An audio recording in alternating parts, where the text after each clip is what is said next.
mejorales, cafeaspirinas, veganines, persis, peptobismoles, melox. El infinito arsenal de las medicinas antes no contaba con el refugio de las cajas blancas con viñetas y colores.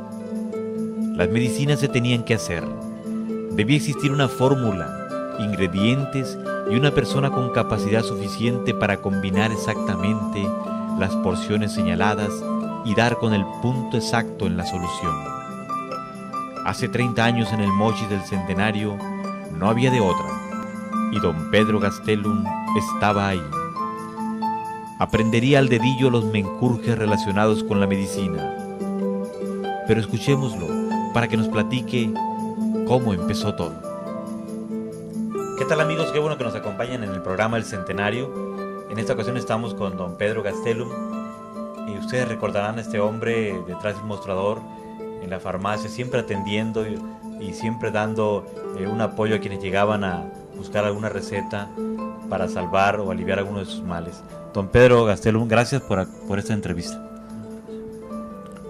Don Pedro Gastelum, ¿cuándo inicia usted este trabajo? ¿Cuál es la primera farmacia? ¿En qué año empieza usted a trabajar de una manera en el mundo de la medicina? Es el 28 de febrero de 1940, sí, en el lugar donde está Malobo ahorita, Leiva y Ángel Flores.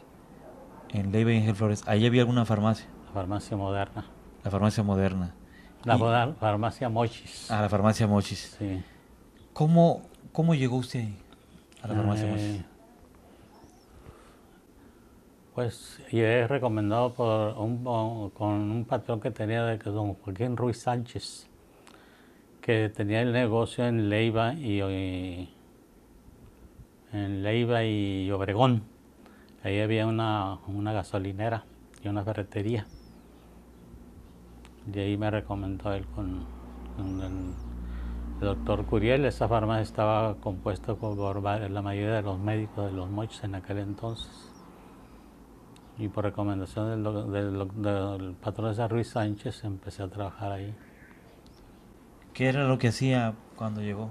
Barriendo, sacudiendo, lavando frascos, porque el responsable era el profesor Guillermo Valdés, el forito que le decían, y él hacía análisis. De los primeros personas que empezaban a hacer análisis particulares. Yo le hacía el aseo en el laboratorio. Duró poco en esa esquina, no recuerdo si un año o 2 años, pero en 1943 estábamos en lo que es ahorita Zaragoza, Hidalgo. Ahí donde estaba la farmacia Mochis, ahí se cambió la farmacia Mochis, te has de recordar. Zaragoza, Hidalgo. Donde está una zapatería Campeón, ¿sabe cómo se llama? Así es, sí. Ahí estuvimos hasta 1943, que se desbarató la compañía de puros médicos. Esa compañía de médicos era el doctor Alcaraz, el doctor Agraz, el doctor Cristóforo Covarrubias, el doctor Alfonso Covarrubias, el doctor Ignacio Curiel. ¿A dónde se fueron? A Guerrero y Morelos. ¿Y ahí cómo se llamaba el lugar? La farmacia moderna. Y el sanatorio se llamaba Sanatorio Moderno, porque había sanatorio y había farmacia y había el consultorio del doctor Agraz. En esa esquina. Ya en ese tiempo. Ya estaba ampliado como para sanatorio. Ese era del doctor Agraz ya. Por ejemplo, cuando estuvimos con la parte que me tocó con el profesor Arce fue cuando aprendí más a la preparación, porque en ese tiempo había mucha medicina para prepararse. Todas las recetas eran para prepararse. Preparaciones de jarabes, de suspensiones, de cápsulas, de papeles, de obleas. Todo eso ¿Usted la preparaba ahí? Y como el profesor era de esos tipos, ¿cómo se puede decir? Como que no le gustaba mucho, pues que le tenía flojera. Él se ponía a leer y llegaban las recetas y me las haz esto. Estaba pendiente siempre de mí. Y ahí fue donde empecé yo a hacer esa cosa. ¿Y cómo se preparaba? ¿Cómo se sabía que ya estaba? ¿Cómo se seguía la fórmula? De acuerdo con la receta que mandaba el doctor. ¿Pero qué venía en la receta? ¿Qué venía?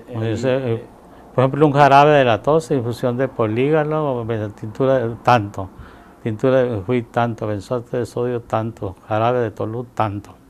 Ya mezcles y rotúlese jarabe, una cucharada cada 4 horas. Eso. Y las cápsulas, por ejemplo, en polvitos. ¿También ese polvito cómo lo hacían? Se preparaba de tantas sales que había, lo que necesitaba el doctor, 2 o 3 sales. Se mezclaban las 3 o 4 sales y se dividía en cápsulas. Y las obleas también. Se mezclaban varias sales que decía en la receta lo que él quería, el médico, y se empacaban en las obleas. En los papeles es lo mismo, había unos papelitos que se doblaban. Pero lo que más se solicitaba, ¿qué era? Los jarabes, las suspensiones de las diarreas, los jarabes de la tos, las cápsulas, los papeles, los obleas, todo eso era. Ya patente casi no, medicina de patente casi no, muy poca. El 55 se asocia el doctor Agraz con el doctor Covarrubias. El doctor Covarrubias en ese entonces hizo el edificio que está en Ángel Flores y Agustín Melgar, lo que es ahorita el Salón Sevilla y Granada. Ahí puso en la esquina la farmacia, en la esquina del callejón. Enseguida de la farmacia estaba el doctor Agraz. Enseguida de la Agraz estaba el dentista Humberto Román Castro. Y enseguida de Román Castro estaba el doctor Alfonso Covarrubias, que era cardiólogo. Y ahí duramos hasta el 68. Al 68 que el doctor Agraz se fue a Guadalajara ya a retirarse. Y yo duré 2 años. Con eso me pagaron, me indemnizaron con la mercancía que quedó. Pero grupo de mercancía ya en ese tiempo ya no tenía movimiento, ya estaban medicamentos modernos, un poco más modernos. A la Silvia me fui al 71. Después de ahí se va para la Silvia. El 71, el 11 de abril de 1971, hasta el 2001. Pero ahí usted de una manera daba un servicio extra ahí en la farmacia, aparte de vender. Pues sí, porque llegaba la gente humilde de los ejidos, de los campos, que me conocieron cuando yo trabajaba con el doctor Agraz, pues. Entonces, pues aquí estás, y que esto, dime algo para tomar, tengo esto y esto. Y así empezamos. Y ahí se hizo era una tradición ir ahí. Es una tradición. Y últimamente, en los últimos años, hubo una señora que la estuvo tratando, entre esas que yo sé, pues que estuvo para agradecerme a mí, que estuvo como 2 o 3 meses tratándola él con medicamentos de 1000 y 1000 y pico, 500 y... Ahora se va a poner esto, ahora se va a poner esto y ahora se va a poner esto. Y no cedía un eczema que tenía en la cara. Y alguien le dijo que fuera ahí conmigo. Y fue. Y el primer tratamiento que le hice yo, a la semana fue y me dijo que muchas gracias. Desde 1970, don Pedro Gastelum acudiría religiosamente al pasaje de la Zaragoza. Rodeado de comerciantes que gritan al viento sus ofertas, esperaría pacientemente a cientos de hombres y mujeres que en largas filas acudían para curarse. Las cosas terminarían abruptamente en el 2001. Antes del año nuevo, las cortinas de la farmacia Silvia se cerrarían para siempre. La buena nueva es que pronto, don Pedro Gastelum, con su bata blanca que lo hizo inconfundible, volverá a seguir dando la batalla, atendiendo a personas de escasos recursos para dar un poco de esperanza y mucho de salud. Para el centenario, Manuel Aragón.